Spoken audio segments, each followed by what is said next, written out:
Well, hey guys, what's up? What's going on out there today? Yeah, Brent Abel, webtennis.com. Yours truly with a return to serve.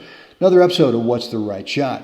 Today, what we're going to work on is a situation when you've got a really active server's partner right up at net, loves to poach. And this doesn't always mean that they poach off the return to serve. And in fact, lots of really good poaching players love to go off of the second ball or deeper into the point, right? And so in this case here, and this is deep in the match, and I know this guy loves to poach, you know. And again, when I say active, doesn't mean he goes each and every time. That would be predictable, and you could deal with that. But if they go enough, right, from time to time to where you're sort of guessing, is really what it comes up to, or really what it boils down to, is you have to kind of guess from time to time. Because in this particular half volley right here, you can't physically be looking down at the ball as it bounces, and while at the same time taking a sneak peek at that active service partner. So you anticipate, you guess if they're going to go. And in this case, I guessed right? And so that's fine. But if I decide to go back cross court, the shot choice would have been another guess. Okay, well, I'm going to hedge my bet. If he does go, I'm going to play this low and slow. And if he goes, he's going to have to deal with a ball that's down below the top of the net. Or if he doesn't go, now his partner, who's moving in as well, is going to have to deal with a ball down at their feet. So those are really your two shot choices when you've got an active service partner up there. Now look, if this guy never ever moves, if he always stays there, well then your shot choice is eliminated, right? All you got to do is play this kind of low and slow back cross court, not worrying about that active service partner, or not worry about the service partner going, and just play it down low at the incoming server, trying to set up your partner up at net. All right? So that's thing one. The other thing I want you to be thinking about is that if you go back behind where you think that active service partner is going to vacate, you got to make sure that you're in a court position, as I am right here, that if they're just faking and now they're going to come back and you play kind of a low and slow to where they vacated, but now they're there, are you in a part of the court where you could maybe defend against a ball that they play back up the line? Are you in a part of the court where you can maybe defend a ball where they play it back cross court?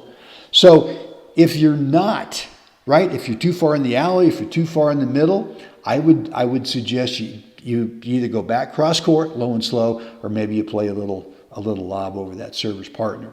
Now look, I hope that makes sense.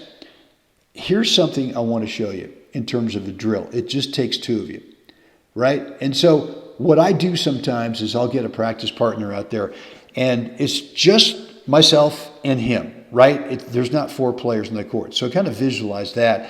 It's just you and a practice partner. And you guys actually stand right there in this part of the court, and you just play shots back and forth to each other.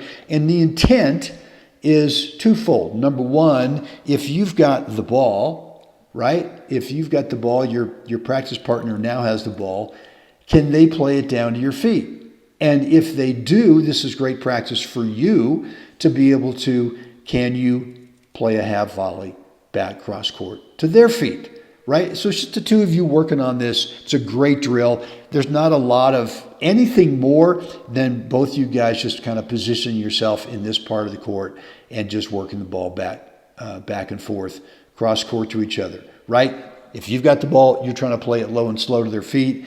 And then when you get the incoming ball, you're trying to half volley it back low and slow, back to their feet. Hope that makes sense. Great drill. All right, guys, look, let's play this point in real time, just one time, and then I'll let you go.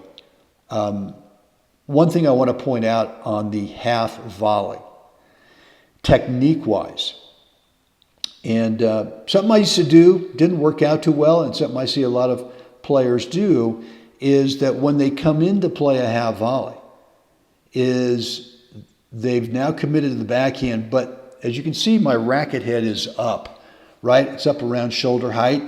And too many players wait in this position and hack down, straight down at the ball, rather than let's get the racket head down below so that you can present the ball with, like, I just think it feels like a little backboard. You're just presenting the ball with a little bit of a backboard to where the ball can compress against your string bed, and you don't need a lot of forward swing, because once the ball compresses against the string bed where you've been solid, right? You've left the racket here for that nanosecond, for that compression. It now rebounds out of your racket all by itself, exactly at the angle that you've got the racket facing, right? And so there's not a lot of racket work needed. The biggest thing here is twofold. Number one, make sure that you're not waiting with this racket head up position to hack down at the last second. And then number two, make sure that you allow this nanosecond where the ball compresses, right? Kind of changes shape on your string bed. Allow that to happen without getting rid of it too soon, and you will be fine. Guys, hope this makes sense. All right, look, as always, time to get out there. Time to help someone else have a spectacular day. Guys, look forward to, oh, look, if I didn't already mention it, want to see your comments and remarks, questions down below. Love to respond to them. And here we go.